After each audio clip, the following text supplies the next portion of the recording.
What's up guys, welcome back to my channel NC Reviews. Today we are gonna discuss how DC just gave The Flash the ultimate shade.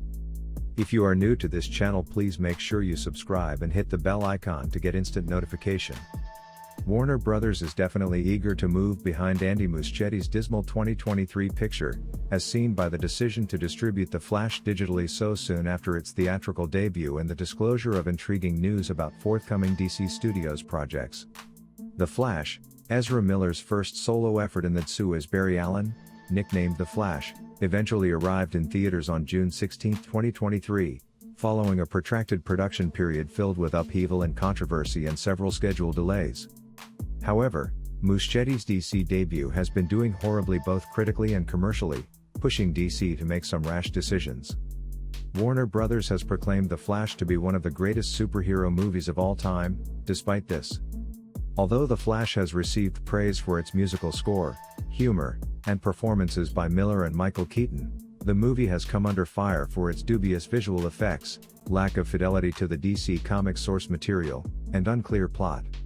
The Flash's box office failure is inevitable as a result, since it has only made $215 million worldwide as of June 27, 2023, against a $220 million budget. Warner Brothers is keen to move on to the more promising future of the DC universe, given that The Flash is also expected to lose more money than any other superhero disaster in history.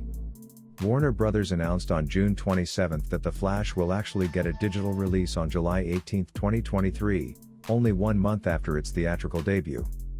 The Flash was formerly planned to have a digital release in September 2023.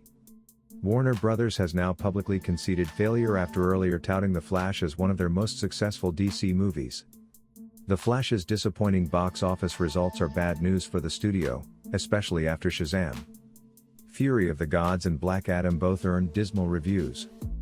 The early digital release of The Flash indicates Warner Brothers is eager to move beyond this underwhelming DCU installment. The intriguing casting news regarding new renditions of Superman and Lois Lane has only served to accentuate this notion. On January 31, 2023, James Gunn, the new co-CEO of DC Studios, announced that Superman: Legacy will revive the Man of Steel for the new DC Universe. This was just a few weeks after it was revealed that Henry Cavill wouldn't be playing the part again in DC's upcoming live-action series. The confirmation of David Corenswet and Rachel Brosnahan as Superman and Lois Lane in 2025 Superman: Legacy came on June 27. This announcement may have been used to divert attention from The Flash's disappointing performance and to the promising future of DC's developing new franchise.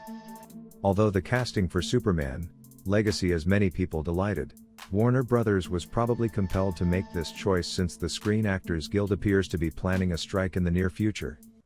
Superman: Legacy's casting would have been eagerly anticipated by DC Studios prior to the commencement of the strike so that work could start in other places. Although SDCC 2023 could have looked like the ideal opportunity to introduce the new cast, the June surprise may not have solely been in response to The Flash's subpar performance. Production is undoubtedly about to get underway as the movie's July 2025 release date draws near. The planned 2023 DC films Blue Beetle and Aquaman and the Lost Kingdom may suffer as a result of Warner Brothers' intense desire to quickly move past The Flash.